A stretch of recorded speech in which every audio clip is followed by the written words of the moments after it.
Voilà, merci. On va parler des États généraux et la réforme des entreprises publiques. Là, nous recevons M. Kadé Joël. Bienvenue. Bonjour. L'année, ça fait, on ne s'est pas vu, on sait pas. Vous aviez fouillé notre plateau. Non, et moi je me disais que j'étais blacklisté sur votre plateau, qu'il s'agisse de Kin Direct, tout comme de Club 50. Je me suis dit, bon, on avait blacklisté, c'est pourquoi on m'avait invité aujourd'hui. Je me suis dit, bon, écoutez, je vais déranger mon programme pour être avec vous. Voilà. Alors, on va parler de la gestion des entreprises publiques. Monsieur Kadé Joël, vous êtes là, on vous a vu, vous avez un peu sillonné dans beaucoup de secteurs. Alors, comment on devra rationaliser la gestion des entreprises publiques en République démocratique du Congo?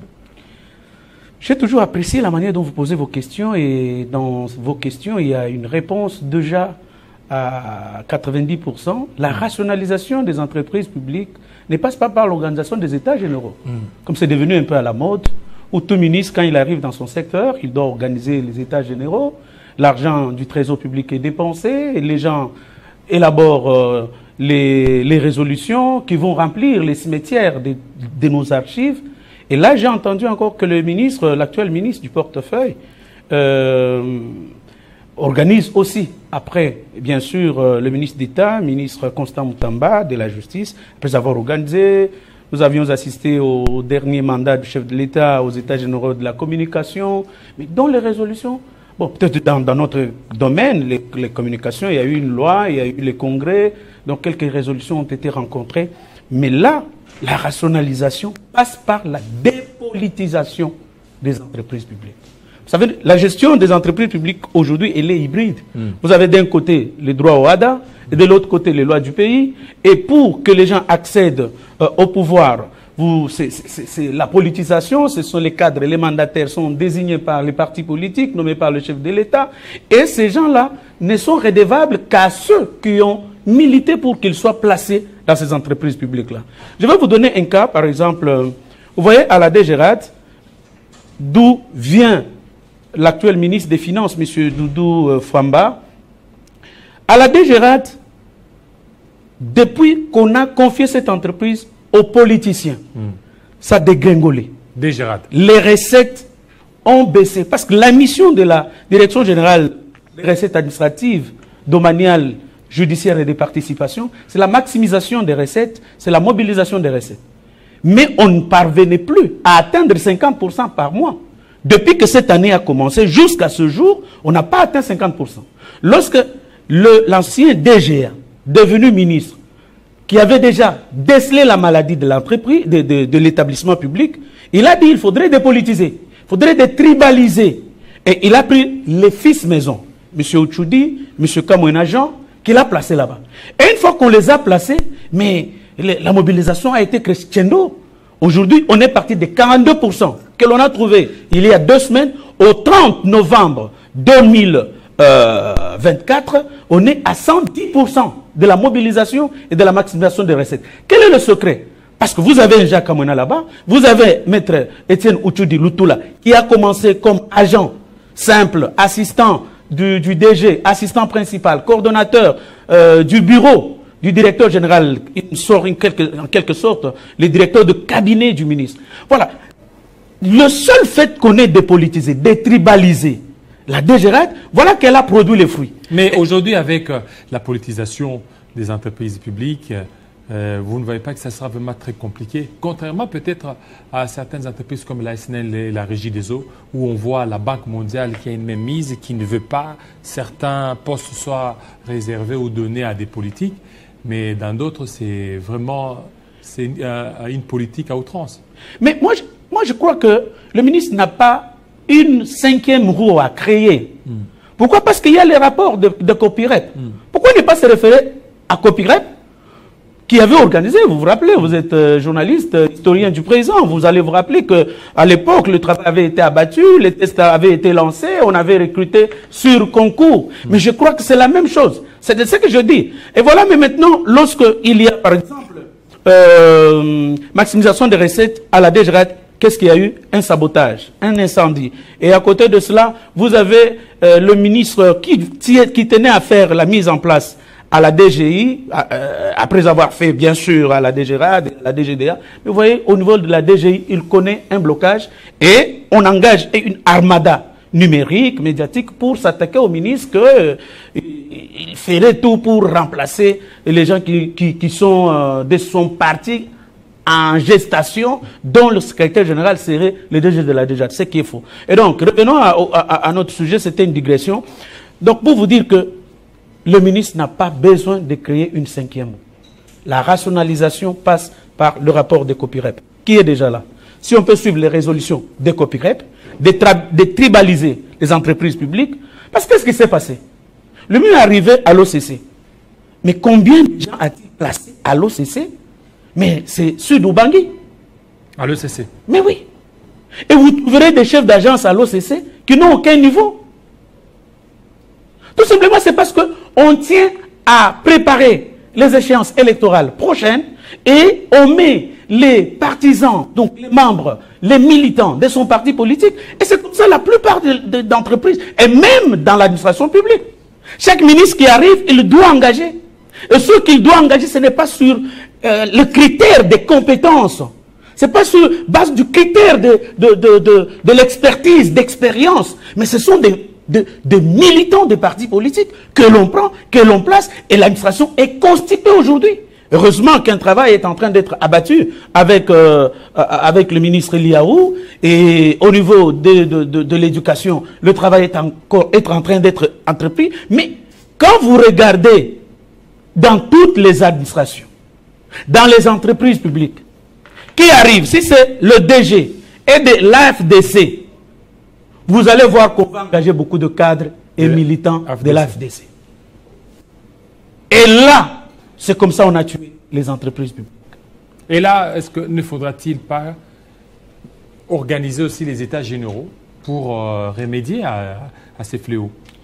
Mais états généraux, papa, je vous dis bien que les résolutions, les recommandations vont remplir les cimetières des archives de la RDC. Parce que le suivi va faire problème.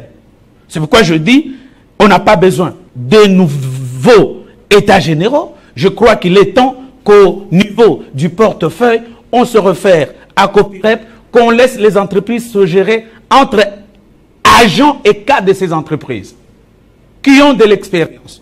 Que les critères soient mis en place pour la désignation des membres de l'administration, du conseil d'administration, pour la désignation de membres.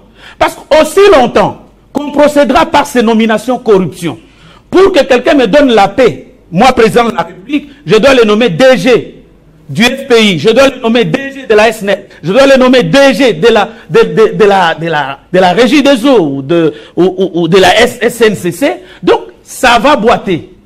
Mais si on laisse les entreprises publiques être gérées par les fils maison, il y a moyen que ça puisse aller de l'avant. Aussi longtemps qu'on sera dans cette corruption, pour que Kamere me donne la paix, je dois lui laisser l'Assemblée nationale. Pour que les Katangais me donnent la paix, je dois leur laisser la présidence du Sénat. Aussi longtemps qu'on sera dans ça, nous sommes venus en tant qu'experts pour dire, si on veut vraiment permettre que les choses avancent comme le président de la République veut, même dans le changement de la Constitution, là, je crois qu'il faudrait laisser la gestion des entreprises publiques, la gestion des établissements publics, la gestion des services publics aux experts qui ont étudié, qui ont de l'expérience, qui ont de l'expertise, qui peuvent les gérer au lieu de récompenser, au lieu de corrompre certains partis politiques avec des postes, ce qui fera que ces gens... Vous allez, je vais donner un cas. Kibali arrive en 2009. On pose les conditions pour que vous puissiez fonctionner. Il faudrait qu'on désintéresse ceux qui sont en âge de la retraite. Kibali sort l'argent, il donne.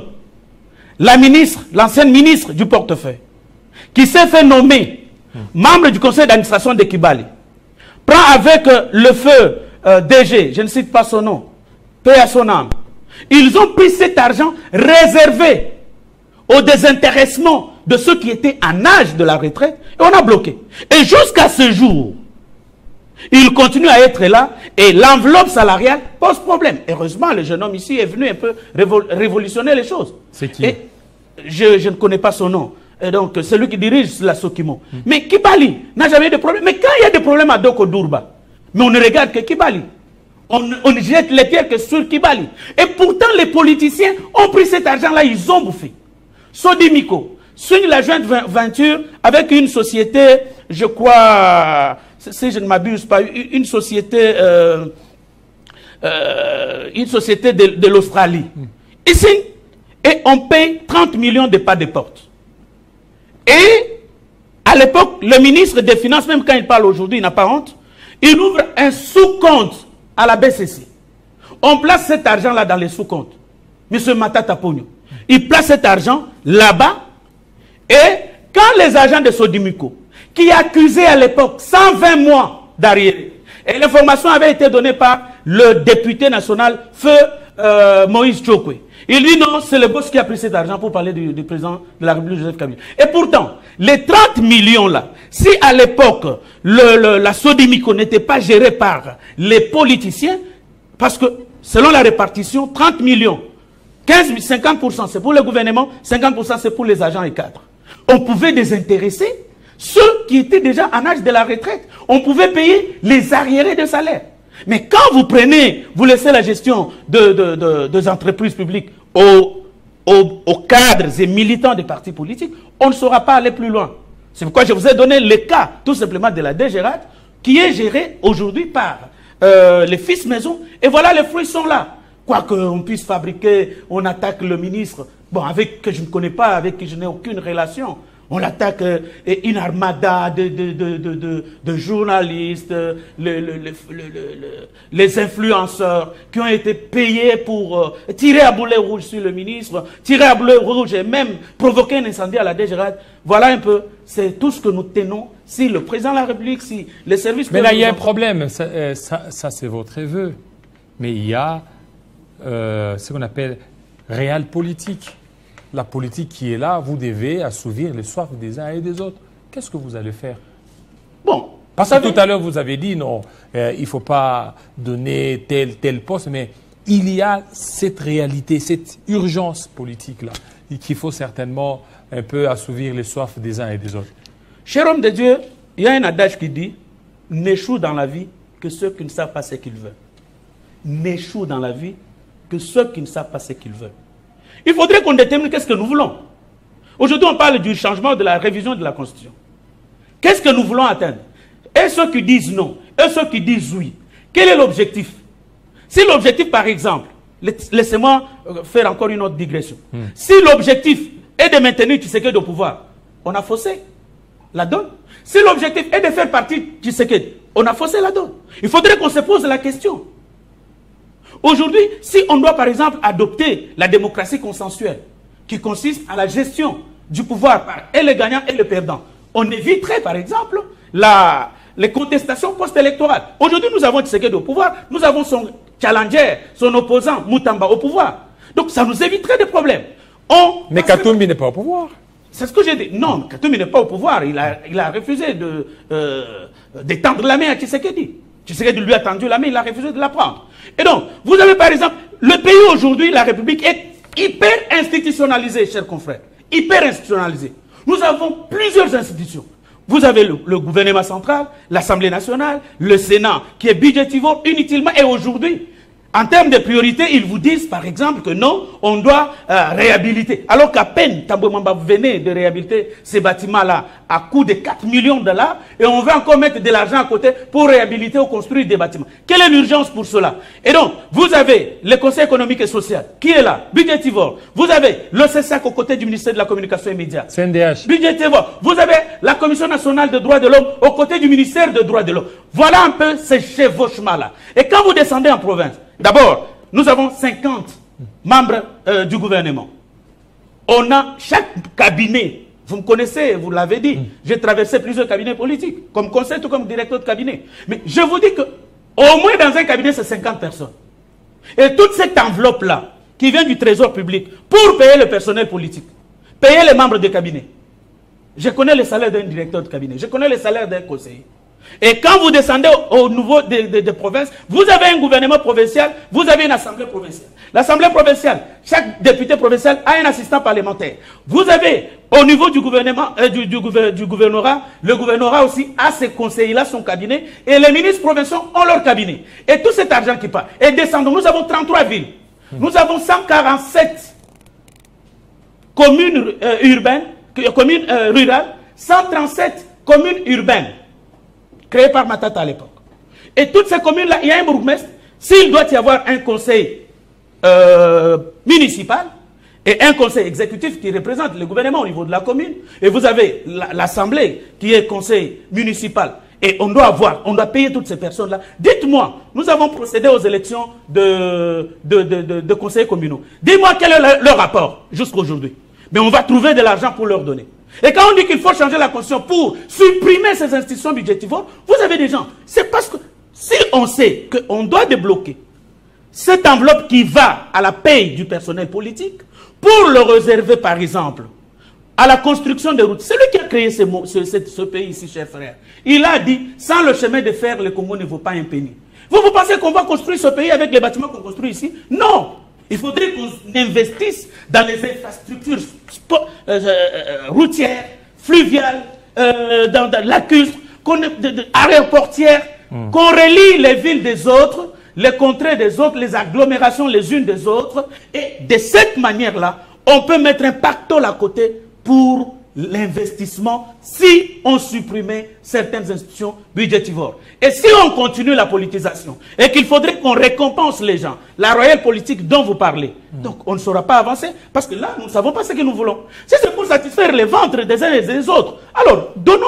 Et ne cherchons pas le développement, ne cherchons pas le social. Parce qu'on ne saura pas s'occuper du social aussi longtemps qu'on a une constitution hyper institutionnalisée qui a trop d'institutions inutiles, trop d'institutions budgétivores. Et vous avez les gouverneurs qui ne peuvent pas répondre à la population. Aujourd'hui, nous n'avons pas de compte à demander à Daniel Bumba que les routes s'abîment. Ce n'est pas son problème. Parce que lui, celui qu'il craint, ce sont les députés provinciaux. Mais si aujourd'hui on décidait que les élections des gouverneurs, par exemple, soient organisées au suffrage universel direct, on va supprimer les trucs ici de corruption. Merci. Les sénateurs également, ils doivent être élus au suffrage universel direct. Comme ça, on s'éloigne, on évite la corruption et les élus vont se sentir redevables vis-à-vis de la population plutôt qu'envers leurs corrompus qu'ils ont corrompu. Merci. Voilà. Merci beaucoup. C'est moi qui vous remercie. Merci beaucoup, M. Kadé Joël. Le plaisir a toujours été pour nous, surtout de vous recevoir sur ce plateau. Merci.